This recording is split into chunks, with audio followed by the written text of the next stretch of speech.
A hard truth that many of us really don't want to admit is that we stay in a lot of situations, we accept a lot of mistreatment, we withhold setting boundaries,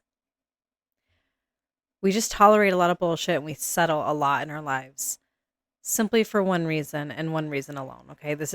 I'm not saying there's not nuance. Okay. I'm saying there is one central key thing that if we were to address this consciously and directly, it would drastically improve our ability to do all those things that I listed and then some. So, the thing that keeps us the most locked into situations that are beneath us, if you will, just to be direct, it's our unwillingness to be uncomfortable. It's our discomfort with being uncomfortable.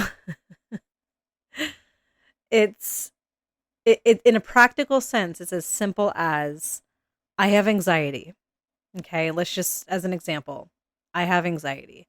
Instead of sitting down, creating space for ourselves, and actually listening to our body and seeing what it needs in that moment, and being with ourselves and cultivating a sense of safety for ourselves when that feeling hits, instead of doing that, we numb it. We put on the TV show, right? We watch something else. We pick up the drink. We go smoke a little weed. We go have some sex. We go try to find a lover online. Whatever, right? There's so many things. Or we scroll on Instagram, or we try to look and see if our post got more likes, whatever. The list is endless. When really we just need to let ourselves be uncomfortable. That's really it. Like, for instance, so many times in my life, I have not set boundaries with someone because I didn't want to deal with the emotional discomfort that comes with it. And now, some of you might say, and I would have once said this too, okay?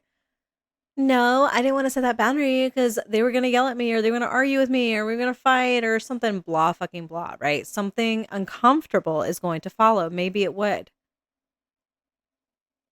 But in that sense, what we're saying too, when we don't set that boundary, when we don't close the door on that relationship that desperately needs to be closed, when we don't do the things we know we need to do those uncomfortable things because of what might happen, the uncomfortable, healthy things because of what might happen, we're essentially saying, I value this person's comfort over my own. I value their appeasement, if that's an appropriate word here. I hope you understand what I'm saying. I value them liking me and approving of me and being at peace with me more than I value my inherent peace, which is saying I value someone else above myself. And yeah, when you're talking about toxic relationships, or even it doesn't have to go all the way into toxic, it could just be simply unfulfilling. I'm unfulfilled. I feel like I'm wasting my life away, kind of thing. When you're looking at it through that lens, yeah, it is that deep. It needs to be that deep because we need to be willing to be honest with ourselves and look at ourselves. And so what's the solution then, right? Like, cause I'm not a harper. Like I'm solution oriented. Let's like actually talk about, so what do you do then? If that's the case, like, okay, this resonates with me. I think I've been avoiding being uncomfortable, but I don't feel safe going out and just like slamming doors and setting boundaries and doing all lighting things on fire, burning bridges. I don't feel safe to go and like kind of blow up some things that I kind of need to blow up in my life. And I'm being dramatic. It doesn't have to literally be a blow up. It could just be a conversation, whatever. But let's say, okay, I hear you, I resonate, but I don't feel safe doing that. Okay, so don't do it yet. That is where you have to take responsibility for your capacity, because that's really what that is. You have to be willing to be uncomfortable. So good news, if there's not a detrimental door that you really need to close, that's not a danger to you to not close it, then take your time with this. Take your time with cultivating a sense of safety that is actually yours. That way, when uncomfortable situations ultimately happen, because that's just life, it is life. Okay, we're not avoiding the uncomfortable things. We're moving towards the healthy uncomfortable things. So it's important that you sit down and you actually increase that capacity to be in those situations because they're inevitable. I mean, can we all agree on that? Uncomfortable conversations are going to happen, you know? Like, I used to be so terrified to say something to someone that might make them dislike me or might, when I know they might, like, you know, bite back with something that's going to be really painful. Like, for instance, the other day, my ex texted me and asked if he could have the link to my website. And my ex and I are not friends.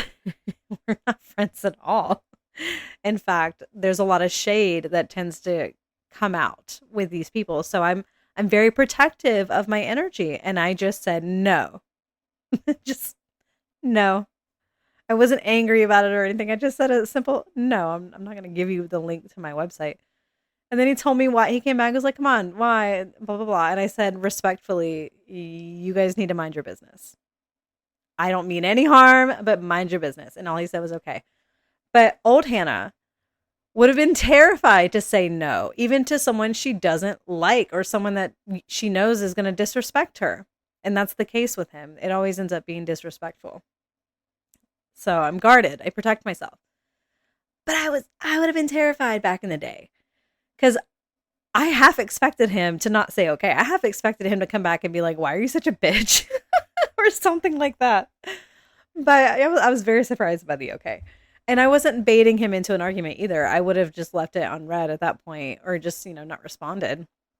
Because it wasn't about, rage baiting somebody. It's just about honoring myself. And if my body, if my intuition says, no, this isn't safe, like, don't let this person have this level of access to you, whatever that access may be, I honor it, even if it's uncomfortable. Because, yeah, at one point in time, or even in other situations I've set boundaries with people actually not too long ago. And those boundaries were very much met with aggression and volatility.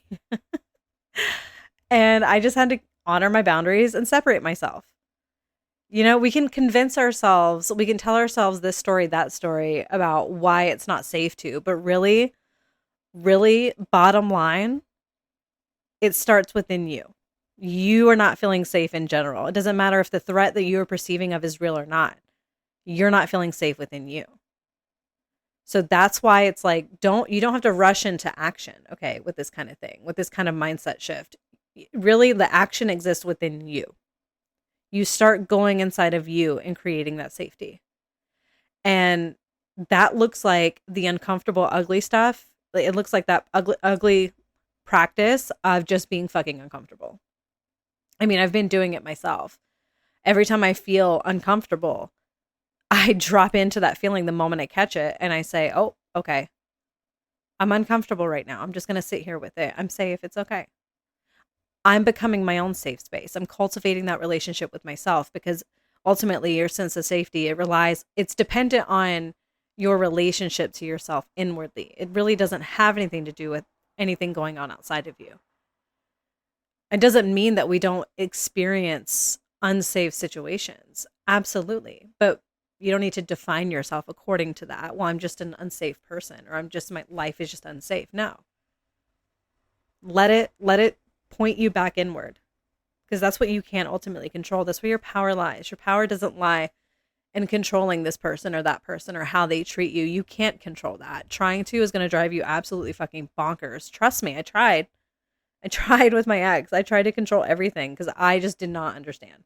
I was not at this level of consciousness that I'm at now. I could not wrap my head around it. And I thought, he is the one acting a fool. He's scaring me with his behavior. He needs to be controlled. No, I needed to reclaim my sense of safety instead of putting it on him. Like, I don't feel safe unless you behave this way. I don't feel safe unless you respect me this way, whatever. Take it into your own hands. Own your sense of safety because that's where your strength and your authority. And authority, if some of y'all are listening to this and you're like, I don't understand what it means to have a sense of authority. It's that part of you. It's that fuck around and find out kind of part of you. It's that part of you that just has audacity. And you don't have to force that. In fact, the more you force it, the messier it kind of is. It arises naturally when you create a safe environment within yourself. And creating a safe environment within yourself looks like being present with yourself no matter what. Like whenever the heavy emotions arise, don't abandon yourself. You were taught that. If self abandonment has been your way of getting your needs met in life, you were taught that. You didn't come in with this, like, oh, that's the way I'm going to do this. You have a different truth inside of you. That is a learned survival behavior, and you don't need to judge yourself for that. It's okay. You needed it, it served you, but now it's not serving you anymore. Now it's keeping you from setting boundaries that need to be set. It's keeping you in relationships that aren't fulfilling you. It's keeping you in whatever situations that are not fulfilling you. So now it's time to take that safety back in your own hands. And so put it into practice this week. Let life make you uncomfortable this week. Think of the moments, and if you're really into this, if you're really, really like, crazy level like me, okay, make a list of times that you know that you're probably going to be uncomfortable. Moments when you just know. Like for me, I know that when it's time to settle down and start winding down for bed, I tend to start to get a little restless. I tend to start feeling uncomfortable. Or even whenever I'm done working on something for the day, when I have that lull in the middle of my afternoon, I know that I tend to feel a little uncomfortable. So like think about times that you know you're going to feel uncomfortable and make a plan, be intentional with yourself and decide, all right, that's the moment I'm going to sit in that discomfort. I'm going to sit with myself. I'm going to be with myself. But here's the thing, you don't have to like do this and raw dog it, if you will. This is where I encourage you to tap. Especially if you're really acclimating to this. It can be so uncomfortable. Like when you're feeling uncomfortable emotions in your body, it is normal and natural to want to get rid of it, okay? Or to make it go away. But what you want to do instead of trying to make it go away, you can be aware of that. Yeah, I want this to fucking go away. I don't like how I feel right now. That's totally normal. But then you're going to tap. And I encourage you to do all the points which are linked in the show notes.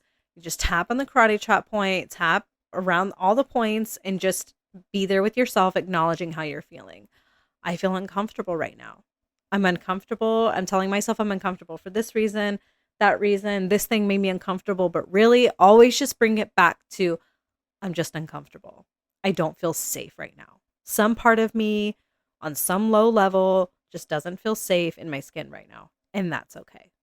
And then you're going to pair that with compassion for you, right? That's why we always have the setup statement. Even though I feel uncomfortable right now, I deeply and completely love and accept myself. Because you are using your brain. The tapping is signaling safety to your brain, okay, to your whole nervous system. It's telling your body you're safe. You can let go of this emotional tension. And that's allowing your prefrontal cortex to continue working, which is your big thinker brain. You're not just getting shut down into like the fear mode, okay? That's why we tap while we do this stuff. So you're tapping and you're basically teaching your body and rewiring your brain in those moments to associate being uncomfortable with being safe and loved and held. Do you understand that? And that's why consistency is key. You do this every single day until you really start to notice it shifting, and you'll notice it. Like you can't not notice these shifts, guys, because like the way you think starts to change. It might not be in the moment suddenly, but you start to notice it as the day moves on, right? As the week progresses, whatever, you start to feel it. You start to notice that some things just don't bother you as much as they did. Hell, sometimes I just notice that didn't bother me at all. Oh my gosh. And I'm like, whoa. I usually get triggered whenever I have that thought or I think about this or I face the situation. And then I'm just sitting there and I'm totally chill about it. Oh, it's because I tapped on it. Literally, it's like so spooky, eerie, subtle, but it's undeniable, especially if you're paying attention. So you tap, tap, tap through the points, and you're just associating being uncomfortable with being safe within yourself. You're teaching your body, I am my safe space. You're releasing this emotional tension that keeps you locked into that stress. And you're changing your relationship to discomfort. You're expanding your capacity to hold more. Because let me tell you something, friends, for any of you who do not know this yet, discomfort is not a sign of failure or regression or anything like that. Emotional discomfort can definitely trigger old thought loops that make it sound negative. You start thinking negative thoughts, right? But that's why we drop back into the body, we feel it, and we tap through it instead of listening to the story as much. But the thing is when you are changing, when you are expanding, if let's say like if you're expanding your financial capacity or even just like your romantic capacity, if you have, yeah, let's keep it in relationships. If you have only experienced this type of relationship, then experiencing something that's better than that, your nervous system literally might flag that as like unsafe because it's unfamiliar. That's it. It's just unfamiliar. So by you kind of recreate, or how do I say it, rewiring your understanding of discomfort and how you associate like how you're feeling and how you respond to discomfort, when you attach a sense of safety, sorry if y'all hear dogs barking, but if you attach a sense of safety to that and love and compassion for yourself, then those uncomfortable changes, your body won't necessarily just reject them or shut them down subconsciously.